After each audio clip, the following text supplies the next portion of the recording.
Banyak yang tidak tahu seperti apa nasib Jerman setelah Perang Dunia Kedua usai. Lain para penduduknya dinasifikasi, negara mereka juga dipecah menjadi 4 zona besar, yaitu zona Amerika, zona Inggris, zona Prancis, dan zona Uni Soviet. Pendudukan Jerman sendiri mulai dibahas pada Protokol London September 1944 dengan hanya 3 kekuatan besar yang berhak menduduki Jerman, namun kemudian Prancis dilibatkan. Pembagian 4 zona maupun proses denasifikasi kemudian disahkan dalam Konferensi Yalta Februari 1945 dan Konferensi Potsdam Agustus 1945 yang membuat penderitaan penduduk Jerman semakin meningkat dan membuat wanita mereka dalam kondisi yang paling mengenaskan. Sesuai dengan isi perjanjian di berbagai konferensi yang telah dilakukan, seluruh wilayah Jerman yang telah kalah perang kemudian dibagi menjadi 4 zona, dan pasukan-pasukan pemenang perang yang berada di seluruh wilayah Jerman diperintahkan untuk melakukan pergeseran ke zona mereka masing-masing. Zona Amerika di Jerman sisi selatan terdiri dari Bavaria, Hesse, Württemberg, dan Baden. Amerika juga mencaplok pelabuhan Bremen dan Bremerhaven. Populasi zona Amerika pada akhir Oktober 1946 adalah Bavaria 8,7 juta orang, Hesse 3,97 juta orang, Württemberg Baden 3,6 juta orang, dan Bremen 0,48 juta orang. Markas besar pemerintahan dan militer Amerika sendiri terletak di bekas gedung IG Farben di Frankfurt am Main. Amerika juga menutup seluruh media di wilayahnya dan menggantinya dengan orang-orang yang tidak terlibat Nazi.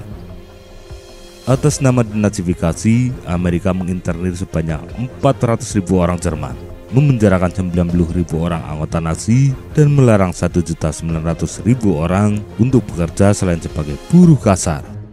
Namun tidak dipungkiri jika Amerika juga merekrut bekas tentara Jerman sebagai agen intelijen. Setelah pasukan Kanada dipulangkan pada Juli 1945, Inggris segera keluar dari wilayah yang hendak diduduki Soviet dan kemudian bergeser menduduki Jerman sisi utara. Di dalam zona pendudukan Inggris, kota Hamburg ditetapkan sebagai negara bagian pertama, mengacu pada garis perbatasan yang dibuat oleh rezim Nazi. Inggris kemudian membuat 3 negara bagian baru lainnya, yaitu Schleswig-Holstein, Lower Saxony, dan Rhine-Westphalia Utara. Pada akhir Oktober 1946, zona Inggris memiliki populasi Rhine-Westphalia Utara 11,7 juta orang, Lower Saxony 6,2 juta orang, Schleswig-Holstein 2,6 juta orang, dan Hamburg 1,4 juta orang. Markas Inggris awalnya berada di Bad Oeynhausen, namun pada tahun 1954 dipindahkan ke Montchalabes. Di dalam zona Inggris terdapat 3 zona kecil yang dikuasai oleh Belgia, Polandia pro-Inggris, dan Norwegia. Zona tersebut diantaranya yaitu kota penting Aachen dan kota Cologne yang terkenal dengan duel tank Persinya. Pada awalnya, divisi lapis baja 1 Polandia yang menduduki distrik Emsland, Oldenburg, dan Leer hidup dengan baik.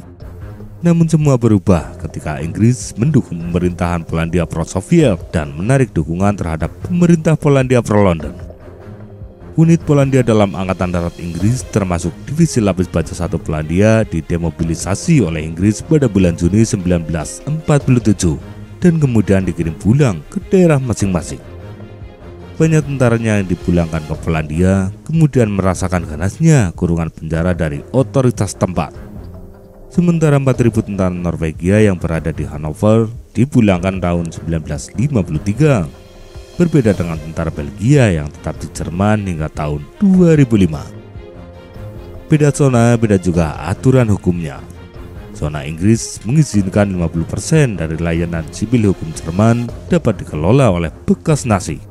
Hal tersebut menimbulkan protes keras dari pihak Amerika, karena banyak bekas tentara maupun Nazi yang dianggap bersalah memilih kabur dari zonanya dan berlindung di zona Inggris. Pada bulan Juli 1945, Prancis menyerahkan wilayah Stuttgart kepada Amerika, dan sebagai gantinya diberikan kendali atas kota-kota di sebelah barat Rhin seperti Main dan Koblenz. Prancis kemudian mendirikan 3 negara bagian yang tidak bersebelahan dengan wilayahnya, yaitu Rhineland-Pfalz, Württemberg-Hohenzollern, dan Baden Selatan. Salah satu kota pendudukan Prancis ternyata diapit oleh Swiss. Namun Swiss tidak melarang pasukan darat Prancis untuk melintasi wilayahnya, yaitu demi menjaga hukum dan ketertiban di wilayah tersebut. Pada akhir Oktober 1946, tercatat zona Prancis memiliki populasi Rhineland-Palatin 2,7 juta orang, Badan Selatan 1,2 juta orang, Württemberg-Hohenzollern 1,5 juta orang, dan Protektorat Saar 800.000 orang. Proses denasifikasi di zona Prancis dianggap sebagai yang paling tidak ketat. Prancis bahkan menyebutnya sebagai épuration, bukan denasifikasi. Alasan Prancis berbuat demikian karena menganggap seluruh orang Jerman adalah Nazi, dan banyak komandan militer yang pernah bertugas di rezim Vichy menjalin hubungan akrab dengan orang Jerman. Prancis memang sempat mengurung para guru sekolah yang dianggap sebagai musuh negara. Namun hal tersebut buru-buru dibatalkan karena pembelajaran benar-benar terhenti. Prancis jugalah yang pertama kali menyerahkan hasil denasifikasinya. Di zona Prancis hanya 13 orang Jerman yang dikategorikan sebagai pelanggar utama. Di dalam zona Prancis terdapat zona kecil yang dikelola oleh Luxembourg. Batalion Infanteri 2 Luxembourg ditempatkan di Bitburg dan Batalion 1 ditempatkan di Cherbourg. Pasukan Luxembourg terakhir di Jerman baru angkat kaki pada tahun 1955. Zona pendudukan Soviet merupakan zona dengan 5 negara bagian, yaitu Thuringia, Saksoni, Saksoni-Anhalt, Brandenburg, dan Mecklenburg-Vorpommern. Sementara pusat administrasi dan markas besar militer Soviet berada di Berlin-Karhof. Pada akhir Oktober 1946, zona Soviet memiliki populasi Saksoni 5,5 juta orang, Saksoni-Anhalt 4,1 juta orang, Thuringia 2,9 juta orang, Brandenburg 2,5 juta orang, dan Mecklenburg 2,1 juta orang. Boleh dibilang proses denasifikasi di zona Soviet adalah yang paling efektif sekaligus terburuk dari seluruh zona. Sekitar 80.000 orang Jerman tewas di kem-kem interniran akibat kelaparan, kerja paksa maupun penyiksaan. Namun tidak semua mantan Nazi menghadapi penghakiman karena banyak yang selamat setelah melakukan tugas khusus untuk Soviet. Sejumlah besar mantan anggota partai Nazi ditemukan menjadi pejabat pemerintahan di distrik Erfurt-Danzig. Meskipun terletak sepenuhnya di zona Soviet, Berlin yang sebagai ibu kota negara dan pusat pemerintahan Nazi sebelumnya secara bersama-sama diduduki oleh 4 kekuatan dan ikut dipecah menjadi 4 sektor. Pada akhir Oktober 1946, populasi Berlin adalah sektor barat 2 juta orang dan sektor Soviet 1,1 juta orang. Dalam pendudukan 4 kekuatan Jerman diketemukan banyak sekali masalah. Salah satunya adalah masalah pengungsi. Prancis yang merasa tidak dilibatkan dalam konferensi Potsdam bersikap enggan untuk menerima pengungsi yang kembali ke wilayah pendudukannya. Akibatnya, Amerika, Inggris, dan Soviet harus menanggung kehidupan jutaan pengungsi yang ditolak oleh Prancis. Pada saat itu, hampir seluruh zona pendudukan mengalami krisis pangan. Parahnya, hal tersebut dimanfaatkan oleh para tentara untuk menjebak wanita Jerman agar bersedia bergaul dan bermain kuda goncang, yang kemudian dikenal sebagai Umpan-Frau. Selain rawan dijebak, wanita Jerman juga rawan diperkosa. Menurut sejumlah sejarawan, wanita Jerman yang diperkosa oleh tentara merah Soviet diperkirakan sekitar 2 juta orang.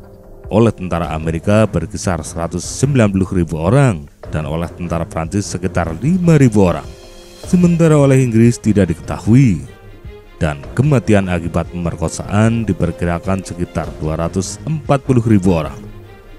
Para wanita tidak hanya diperkosa 1 kali, melainkan berkali-kali, bahkan hingga 70 kali. Kedua blok memang menghukum para pelaku pemerkosa, namun dalam kebanyakan kasus memilih membiarkannya. Ketidaksepakatan antara blok barat dengan blok timur soal mata uang baru juga menimbulkan masalah, yaitu peristiwa blokade Berlin tahun 1948, di mana Berlin benar-benar diisolasi oleh Soviet yang membuat penduduk sektor barat sangat menderita. Kesalahan sekutu barat sejak Jerman menyerah adalah tidak pernah melakukan pembahasan bersama tentang hak akses darat menuju kota Berlin. Pada saat itu, Sekutu Barat tidak bisa berbuat banyak karena kota Berlin terletak dalam zona Soviet dan jalur darat benar-benar diblokir oleh Soviet. Sekutu Barat tidak mungkin melawan Soviet karena pasukan mereka di sektor Berlin Barat hanya berjumlah 22.679 orang. Bahkan pasukan AS yang berada di seluruh wilayah Jerman hanya tersisa sekitar 98.000 orang. Sementara pasukan Soviet pengepung Berlin berjumlah 1,5 juta orang. Jenderal Clay selaku pimpinan militer AS di Jerman Barat nyaris menggunakan bom Fatman untuk menghancurkan Soviet. Namun hal tersebut buru-buru dibatalkan oleh Washington. Akhirnya disepakati untuk mengirim logistik ke Berlin menggunakan pesawat angkut yang populer dengan sebutan Operasi Jembatan Udara. Secara keseluruhan, dibutuhkan 1.534 ton makanan setiap harinya untuk menghidupi lebih dari 2 juta orang di Berlin Barat. Selain itu, untuk panas dan listrik, orang-orang di 3 sektor Berlin setiap harinya membutuhkan sekitar 3.475 ton batu bara, solar, serta bensin. Blokade Berlin terus berlangsung hingga 1 tahun lamanya atau berakhir pada tahun 1949. Pendudukan di Jerman juga menghasilkan suatu kudeta pada tahun 1953, di mana para penduduk bersama mantan tentara Jerman berusaha melakukan perlawanan terhadap kekuatan Soviet.